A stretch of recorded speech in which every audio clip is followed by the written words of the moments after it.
Welcome back, everyone. This is the Vintage Sewing Machine Garage YouTube channel, and you are back with me and the pink or raspberry or razzle dazzle, whatever you want to call this color. And I have been doing touch up on the machine. I went in the prior videos, you'll see me cleaning the little areas where I wanted to do my touch up. This is actually the the brush that came with the nail polish that I'm using as my source of touch-up paint.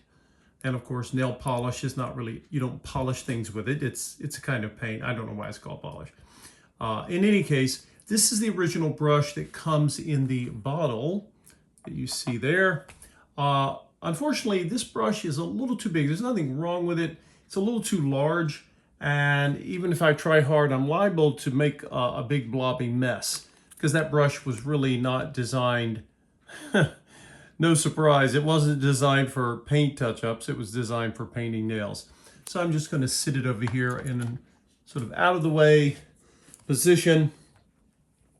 These are my brushes that I showed in earlier videos, and they are still nice and fluffy and clean. Again, normally you would use acetone or nail polish remover as your solvent.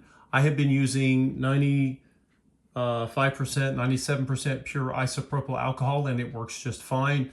But of course you could use acetone if you wanted. And today I'm going to go back and I'm going to, if you look closely here, you should be able to see, I hope that you can see that. It's a little strange to pick up on the camera. See if we can zoom in here a little bit more. And you should be able to see there is, of course, where I have already done my touch-up, but it is still not, exactly level. It may not ever be perfect, but what happens with any kind of paint that it has a high solvent, high solvency, high level of solvent, it's going to be thinner, and that's fine. That's actually what we want for this purpose. However, it does require that you do more than one coat, and that's what we're doing today. So I've already gotten, I believe I have 2 coats on here. I'm going to do one more and see if that'll be enough. What is my goal? My goal is to get enough coverage so that I no longer see the metal coming through, because this polish, you can't just do it in one coat. It's very unlikely. You might get away with that with, say, a black, tester's paint, which I often use. I assume that they make black nail polish. I didn't go looking for any. And so you want to do multiple thin coats and try to build up where you're doing your repairs, I guess, where you're doing the touch-up. And that way, you want to get as close to level as possible. Don't worry, it's not going to be perfect. I typically don't want to get too much because then I have a raised area, and that's not really great either. So I'm going to, I could try my larger size brush there, but I'm going to go with the small one because I don't want to overdo things. And I've got a little droplet here on my brush, and I need to move quickly. See if we get a little bit closer there. And because, of course, the nail polish and any kind of paint that is has a high level of solvent, typically they will often dry quickly. The widest part of the chip, I just put the little blob. And now I'm going to just sort of move it, try to move it and pull it into the little more narrow area of the chip. This chip was sort of shaped like a tooth, ironically. But you'll notice as I do this, I'm basically doing it, and then after I do it, I really kind of just want to stop. I don't want to keep fussing with it, because if I do, this nail polish dries so quickly that you'll end up causing like a texture with it, and that's not what we want. We kind of just want to put it on, let it do its thing, let it dry. In the paint coatings business, it's called leveling. If you've ever painted something like, say, trim on a doorway in your home, and you want it to be smooth, and yet with some paints, if they dry quickly, you can end up with lots of textured brush marks when you don't want them. So that's what we're hoping to avoid.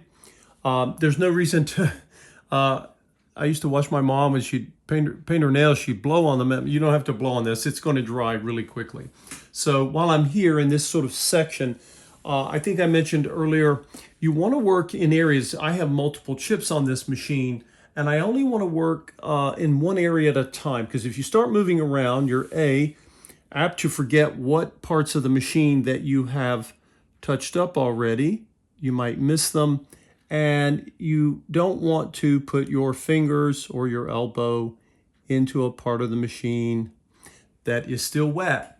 And you know, if you do, it's not the end of the world. You can take the take something and try to clean off the polish and continue on. But again, less is more here. And again, you know, I think this is my third coating here, and that may be enough for this little project once I've hit each one of these spots a third time. And, you know, it might seem like, wow, it's not really that time consuming. It took me longer to set up the camera here for the video than it did to actually do the touch up.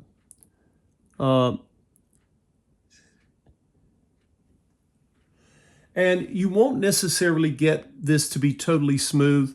What you're trying to do here, really, when you get down to it, we just want to sort of camouflage where those paint chips were. And you'll see me doing here on this little vertical section. You never want to put a heavy glob of paint on the vertical section, because obviously it will drip and you won't be happy with the result.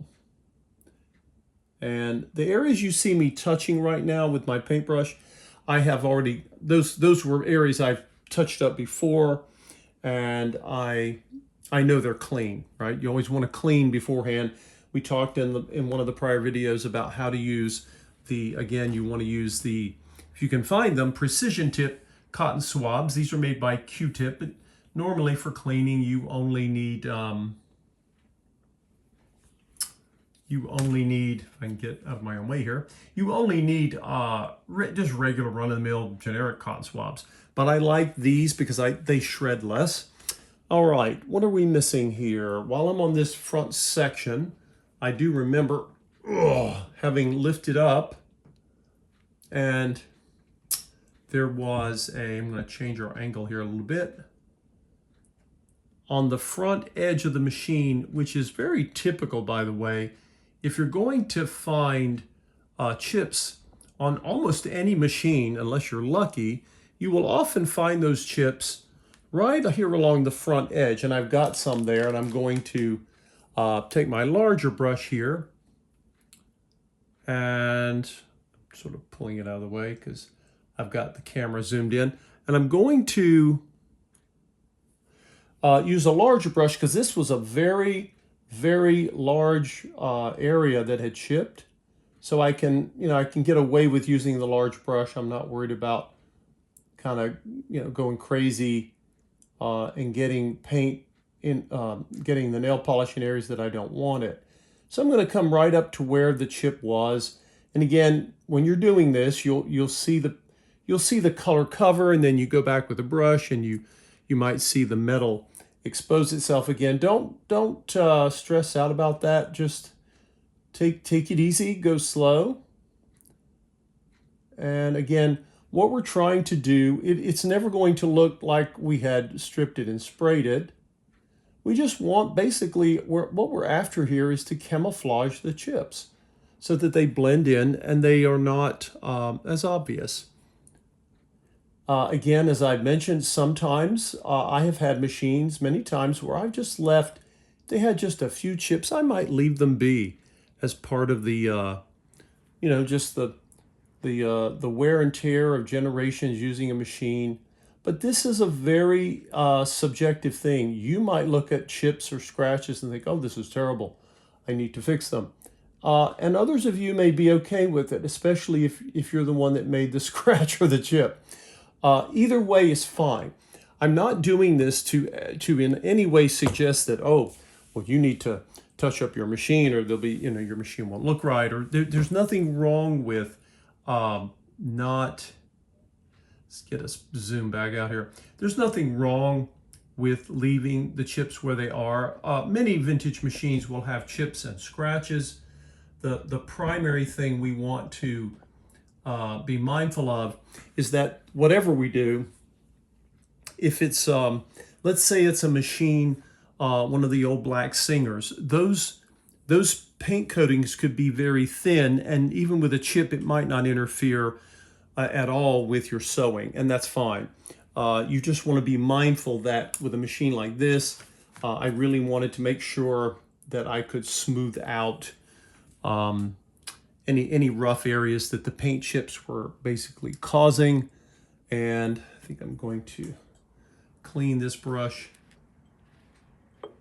my alcohol, the larger one here, and go back to the small one. You basically want to make sure that your sewing can be done without interference.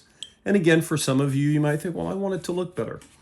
Again, if you have a white machine or a black machine, those are the easiest to camouflage. Although I can tell you from having worked in the coatings industry, there are many shades of black and many shades of white. It sounds a little silly when you're talking about black and white, but it's true.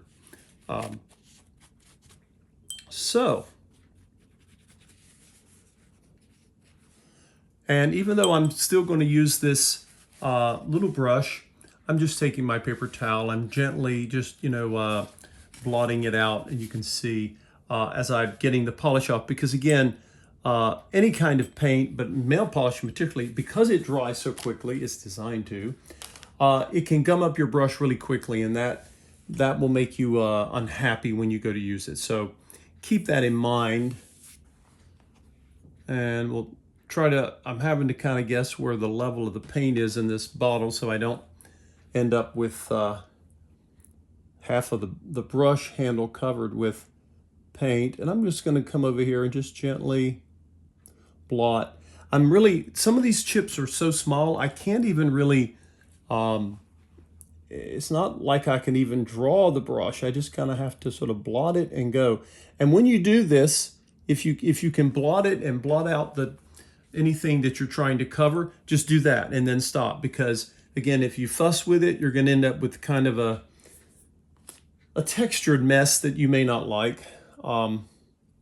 So let's see here. What do we got left on the front here? I may come around. I'm going to pivot the machine so that its bobbin shuttle area is facing me. See if I can do this without causing a mess.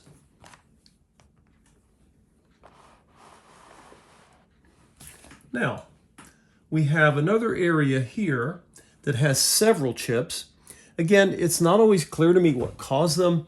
You would think, my gosh, what heavy thing did they drop on it? But again, it could also be that when the machine was painted in the factory in Japan, they may not have had as clean a paint space, and who knows? It's possible that the metal itself had some sort of contamination on it. I'm just theorizing here. And at this point, what difference does it make? We've got chips to fix here. So some of you may have wondered, well, how do you get these chips in the first place? It doesn't mean that the prior owner or owners were rough with the machine. Maybe they weren't. It's not always clear if they were not gentle with the machine. It could be something else entirely. So here I am just filling in. Again, I kind of know where to fill because I can see the ridges of the old finish. But again, as soon as I do that, I kind of want to stop. This is something you'll get a feel for. I can't tell you to do, to blot the area 2 times and stop. It's really, now, right here where I just put touch-up paint right here, right now it looks like it's going to be like a raised bump. And you might think, well, that's not going to be great. Why would you want that? Keep in mind, though, I'll lower it down, see if I don't know if this is going to pick up for you. Right here, there's a blob. But because there is so much solvent in this paint, by the time the acetone and the polish, by the time it evaporates, what you will actually see is the blob is going to shrink, and it should flatten for me. Because in the world of coatings, you basically have, and this is true of, it's true of nail polish, it's true of house paint, a lot of different types of coatings. You have a resin, which is the sticky part. You have solids, which gives you the covering or the pigments. And then you have the solvent. And those are the basic three constituents of any kind of paint. And so here I am, I'm going to do this little edge here. Let's see if I can get a different view for you.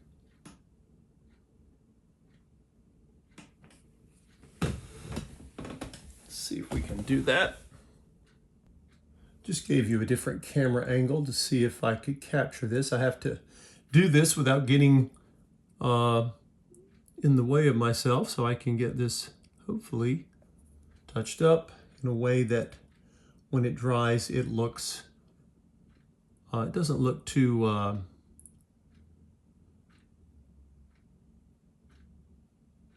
fussed over.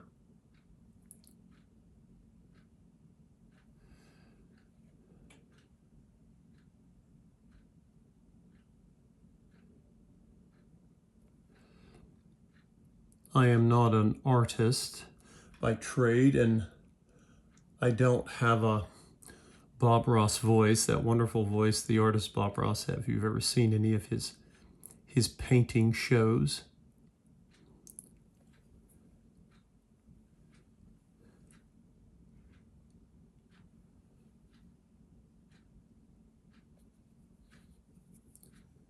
And again, what we're doing is to try to not make a mess of things. We don't want to make it worse. We just want to, you know, honestly, when it comes to the painted part of a sewing machine, if it's chipped or the paint is broken, yes, it could rust. But honestly, with all the sewing machine oil and so forth, it's less likely to suffer from rust in these areas. It's usually the bare metal areas of a machine that can rust.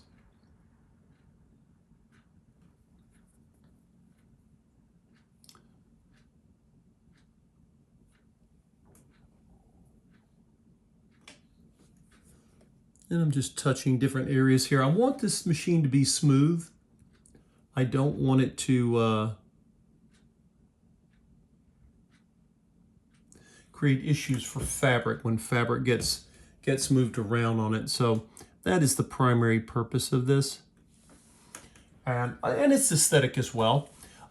So what you see here on the camera, and I believe I've gotten most of what I wanted to get touched up down here on the bed. This is where most of the scratches were.